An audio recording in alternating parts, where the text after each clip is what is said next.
And how did you feel with these performances done for you almost in person? I mean, I felt regal. I felt regal.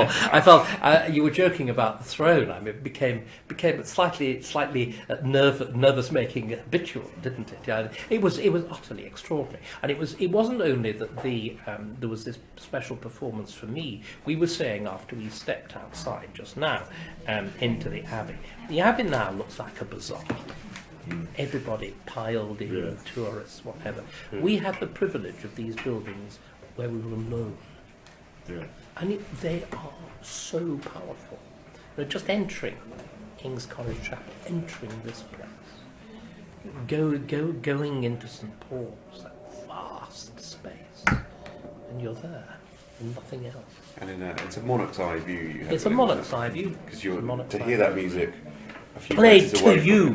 Played to you. Did you know already a lot about Henry V, for instance, being a composer? No, I did not. It was, again, this was a series where I found myself doing more original research for the series than I'd ever done before. Because clearly, I know the royal history very well. Yeah. I only knew the musical history. To give a little musical quote, from the Mikado, in shreds and batches. I only knew bits and pieces of it. And the great challenge for Peter and I was to work out an overall structure. It was fascinating. We met James O'Donnell just now, and he said, no one's quite done this before. Not even the musicologists. So in that sense, this is the most original piece of, patting myself firmly on the head, the most original piece of television I've done. How did it feel to listen to Henry VIII's compositions? Those I knew. Really? Those I knew. Yes, I mean, it was particularly interesting listening to them as they were performed at Haddon Hall, because again, those are interiors that are very, very close to the rooms where they would have been performed in, and you got a real striking sense of the resonance, particularly when you were dealing with the more raucous music, with the use of the shawm, unbelievably loud. They were actually called haute in French, meaning loud. My God, are they? There was that sense. There was that sense of the raucousness, of the dance music of the court and whatever. It's a dance band, and intensely rhythmical. We tend to soften all this so that it becomes, it becomes very hey nonny no. But this is seduction music. This is syncopated. It's quite extraordinary. Not what you think. And what about on the music side? You musical yourself? In the most moderate way. I had a highly musical mother who tried to make me play the piano, and it was a catastrophe. Trying to make me do anything is a catastrophe, and I now bitterly, bitterly regret. But I hope I've got a bit of sensitivity about it. Did you take any music exams then, or? Yes, I did. But I played it exactly like a typewriter, with all the sensitivity. Yeah, I got to quite a high grade, but without any. I think the piano is a lethal instrument to practice on because you don't develop your ear, unless you're really well taught. So coming across those scores, how did you find that? I mean, I suppose you had your experts with you, didn't you? I had all my experts, but I can work out the shape. And again, you see, I thought it was very important. So often television is de haut en bas, expert, talking to mass audience. It was for me. I've always resisted in my history programs having other historians with me. Because A, I think it confuses, and B, I remember those dreadful Tim Garden time watches where you put 4 historians in a room to talk about the Civil War. It was like a really bad-tempered news night. And you emerged knowing absolutely nothing about the Civil War at all. But all of these people slagging each other. It can be good, very good television, but it's slagging off. And it's not very interesting. Whereas this was completely different because our relationship was one of respect, respect for each other's expertise, and we could talk to each other without competition. I mean, there were quite a few moments when it wasn't only that they taught me something, I was able to say, because of my knowledge. You see, so you were asking what I knew. I am the expert on the royal court. I mean, highly technical stuff, which of course is central to how the Chapel Royal works, how religion weaves into the general pattern of royal ceremony. So, and what happened with the musicologists of this period, they've begun to realise just how absolutely central context is to music. Who commissions it, how, for what, and so on. So we were able A, to hit it off, but B, I think, to have a mutually interesting conversation, which is what I hope comes over in the snippets we've used. And did you feel you had to do a different type of programme for the BBC than you would have done for Channel 4? Not at all. I mean, I have some principles when I make television. The first is that I'm paid adequately. I've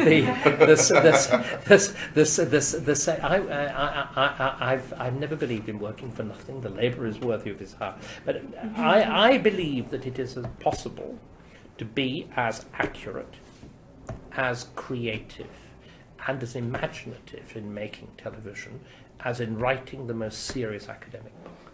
You can apply the same principles of scholarship and accuracy. And I think I can fairly say every word that goes on screen I have written. Absolutely. And I believe this passionately. I think the presenter simply as mouthpiece is a disaster. It's cheating. It's cheating. And I think I think that there's been a softening of my style, and I hope there has since the early days of Channel 4. It's less hectoring. I let my hair grow longer. With all those musicians in competition with great floppy-haired musicians and whatever, well, let it all hang out a bit more. I hope it was a bit more relaxed. Yes, I think so. I mean, so what drew you to the BBC? Was it this project? No, nothing. Channel 4 showed you the door? Or no, Channel 4 did not. That relationship has just quietly expired. It's been like an old soldier, it didn't die, it just faded away. Again, you see, I did have a friend at court.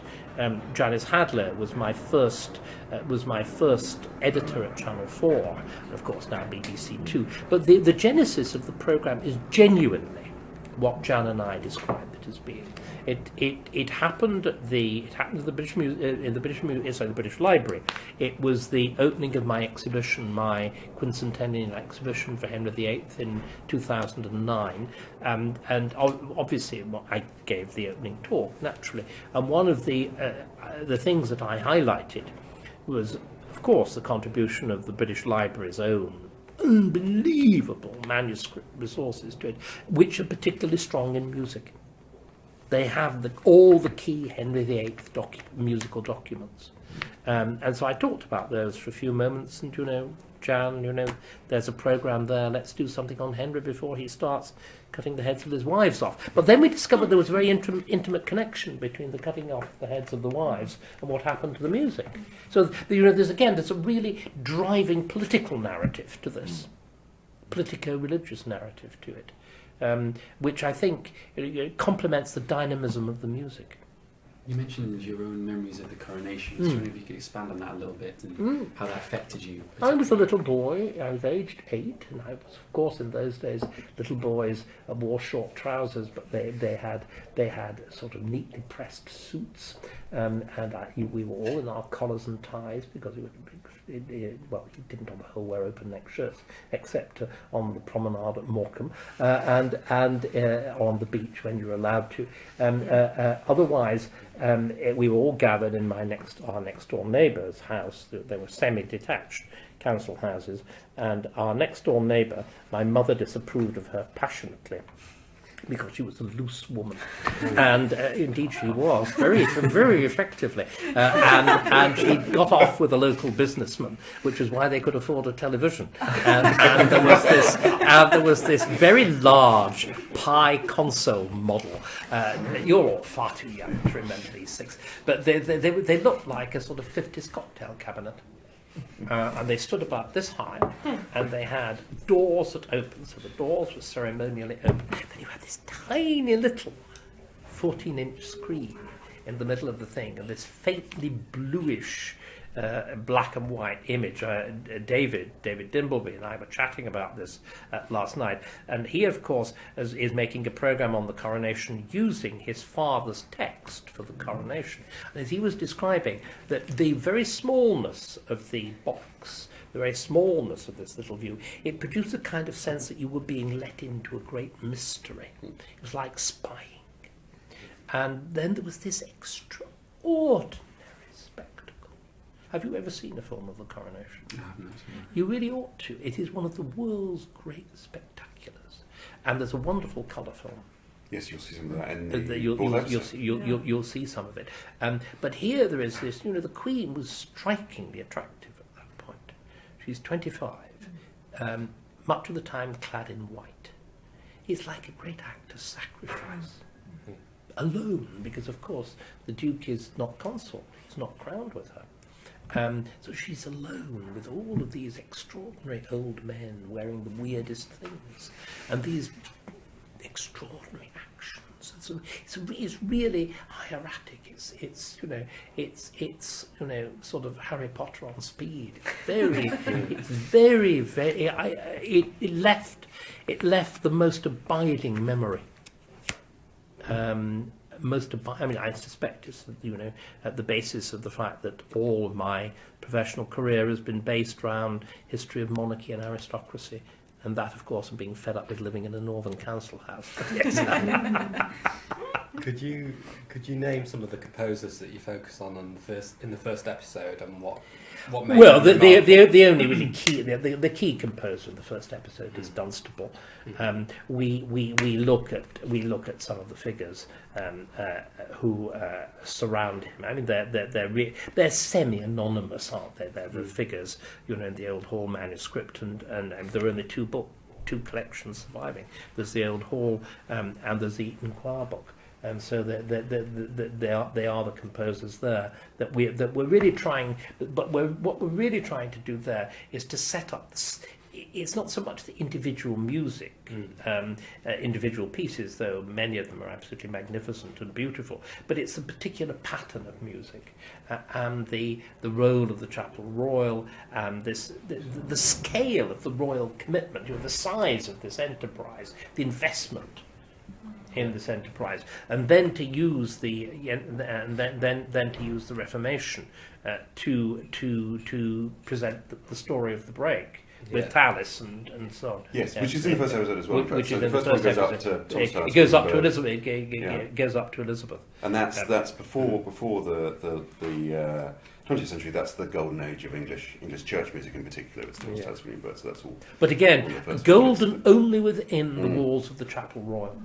That outside there is this completely different world, and we tend to think of Elizabeth as, because of the way she's been built up, as all powerful. Actually, royal power is very circumscribed in all sorts of areas, and over the church, she wisely decides to leave most of her subjects effectively to worship in the way they want, providing they allow her to worship in the way that she wants. The catastrophe that happens with Charles I and Laud is when a monarchy which actually lacks key instruments of coercion, remember there's no standing army, no police force, tries to impose its will on the country with these disastrous consequences. But music, and again this is a point we're making all the time, music is the centre of the old monarchy, of the pre-Reformation monarchy. Music is the centre of the Elizabethan monarchy. Music is at the absolute heart of the battles of the Civil War. It's not just an add-on, it's not just... And what we've forgotten, and again I think it's something that it would be very wise to focus on, we've forgotten just how central music was to education. All of our monarchs are seriously musically trained. The first monarch who is not musical is George V, which would surprise nobody. But right up to that point, music is absolutely central to education. Plays a key role. And almost all of them are executants, are good performers. George III is an excellent harpsichord player. Did you have any call to contact the palace about any of the music that you chose, or? No, I had Is no there- direct role in that. We had a superb music producer, Caroline Page, who did, I think, as you can see and hear, a most wonderful job. I mean, the programme, you know, is so complex.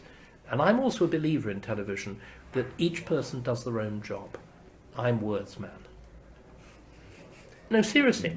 And I think that actually works very well. You concentrate, you know, he's picture chap, but he's also got to think about the music. And Caroline was music woman, and it works really well. You know, you have to trust each other's expertise.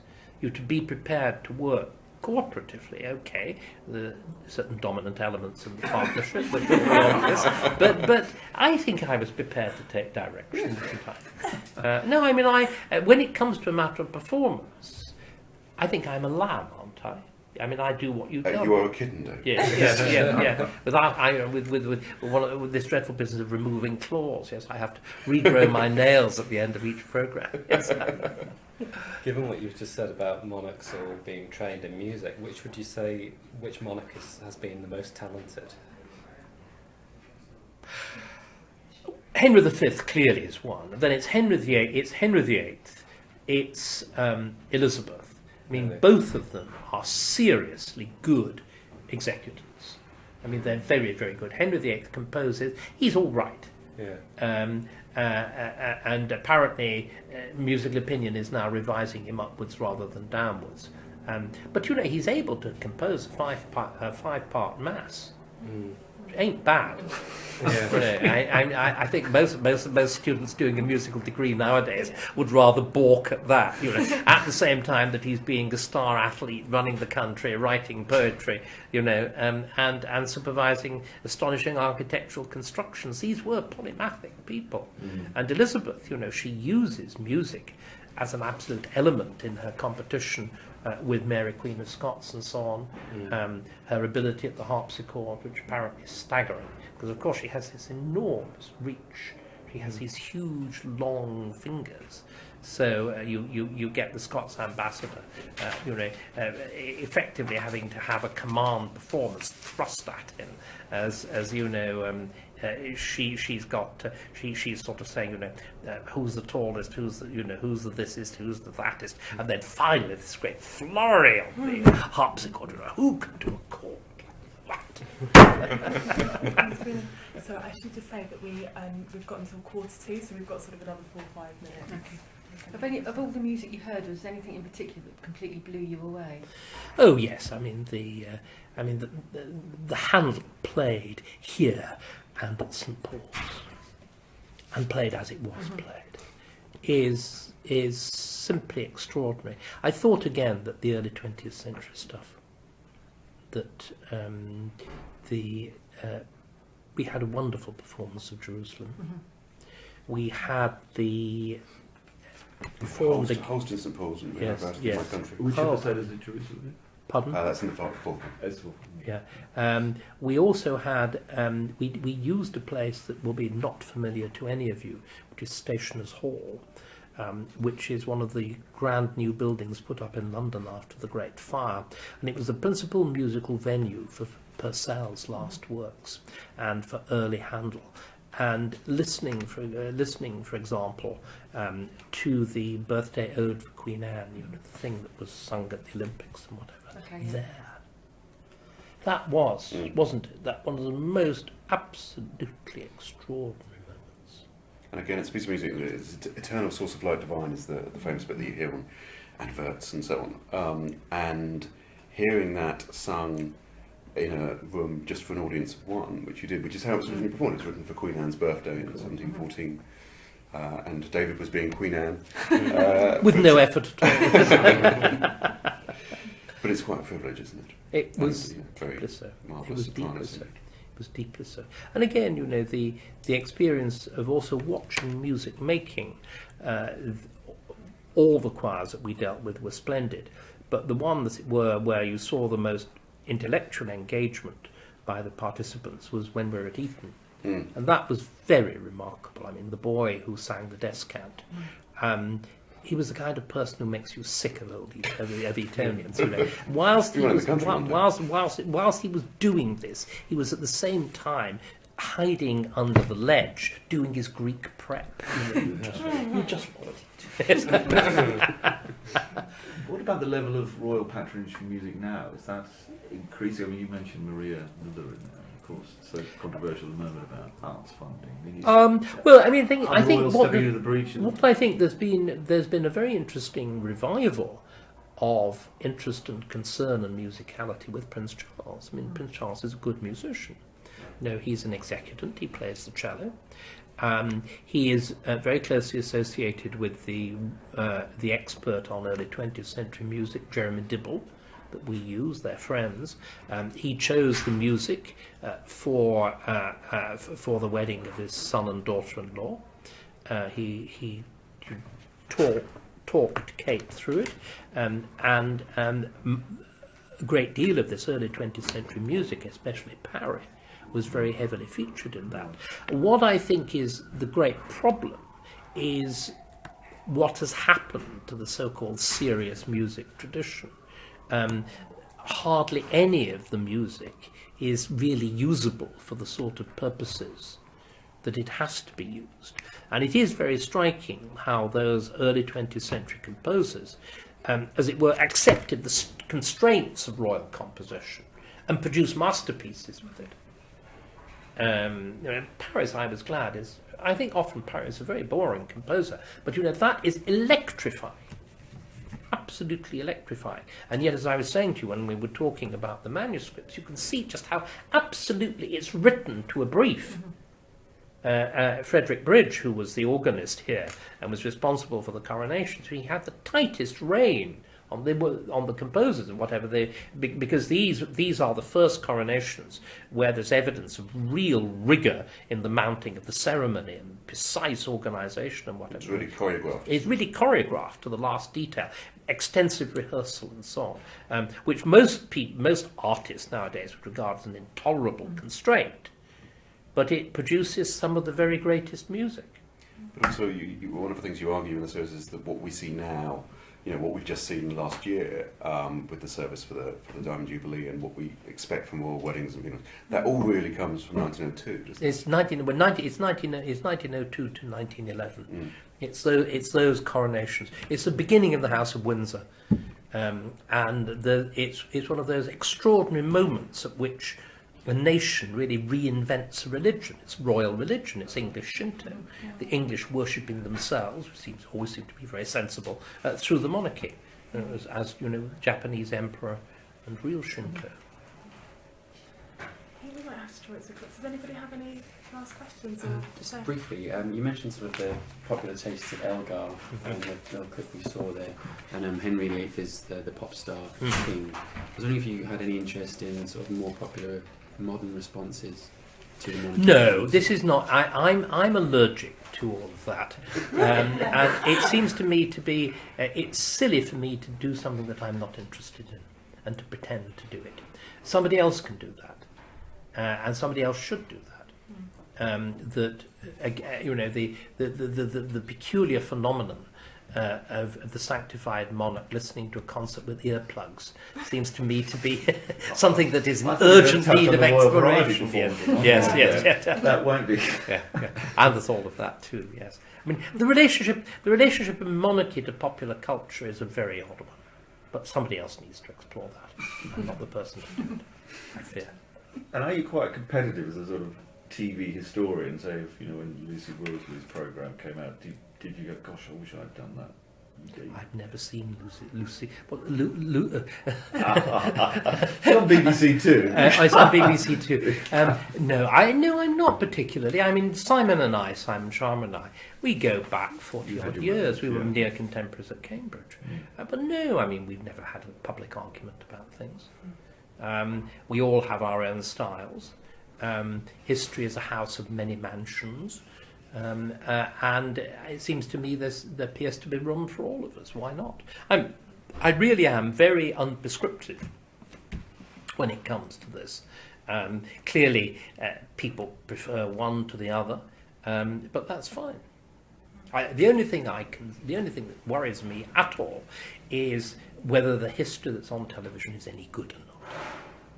Yes, I mean, and you've been critical of history and education previously, haven't you? I mean, it strikes me, even with things like Horrible Histories, that TV is taking a more important role. I think that's true. And I think, in fact, what I would say is it's beginning to take a more important, an important role even vis-à-vis the universities, that as history becomes more and more narrowly technical. I mean, the debate that I had on the Andrew Neil programme with Richard Evans, the Regis at Cambridge, he says effectively that history is a professional possession. Owned by historians, and that it's an analytical formula. That seems to me to be absurd, as well as being a shocking piece of trade unionism. But the way history is being taught in schools is sort of pseudo-professionalism. The children are taught now primarily, it isn't real, of course, it's all synthetic, source analysis and that kind of thing, whereas they're left with absolutely no sense of the broad brush of time, development in time, how we root ourselves in time, how patterns of broad change have occurred. Whereas, history is dying when it's taught like that. On television and in publication, is it thriving? Of course it is. But then you see, the universities have never really been the centres of our intellectual life. No, and there's not much English history taught, is there? There's very little in English history taught. I mean, my son's GCSE syllabus, half of it is American history. Yeah, it's American. Weird subjects like the history of medicine, entirely unsuitable for teaching to young people because they've no idea of context. No idea of contextualisation. I mean, Gove's proposals are the most awful mixed bag. The idea that you can teach the Anglo-Saxons to sort of 6-year-olds or whatever is ludicrous. There is a way you can do it, and in Dream School, once we got past our little ruckus, we actually got there rather well because I used the model of bling and rap. I mean, if you actually look at the Anglo-Saxon warrior aristocracy, they look like every lad in Brixton. A cult of male violence combined with immensely elaborate jewellery display. It's very. But the values, the values of current black culture are practically identical to those of a warrior aristocracy. Respect is honour. Your bitch is how women were treated. You see what I mean? They're classic forms of male culture. So what should Michael Gove be doing now then? Well, I think he's brought Short question. Which will get a rather long answer, but which we haven't got time for. I mean, he should stick to the idea of history as chronology. He should hold to his guns on the business of focus on British history, but he should work out how to do it better. Again, very interestingly, Nigel Saul, the medievalists have been very good on this. Nigel Saul at Royal Holloway and David Abulafia at Cambridge both said that they thought that for the earlier periods, and particularly the medieval, probably a strong thematic element would help. And I felt that very strongly when I was doing Dream School. The most successful programme there was religion, oddly. When we burned a heretic, they loved it. And what was particularly interesting, I gave them a wonderfully gruesome description. What was wonderful was one of these louts actually managed to burn himself as we were burning it, this great thug, the howls as this tiny little burn on his finger. So one was able to say, what would it be like if your whole body was like that? Why would you do it? It was completely voluntary. You walked to the stake just because you would not swear. But the one thing that's really good about Gove, and I've had a lot of problems with Gove because of his cheerleading for Blair, the Iraq War, and New Labour and neocon and all this. The really good thing about Michael is that he's recognised that what education should be about is what these people thought education was about, which is the communication of the best of the past to the present in order that we can build something better for the future. This is what the Renaissance was about. Chaucer understands it right at the beginning. Old books from which new learning springs.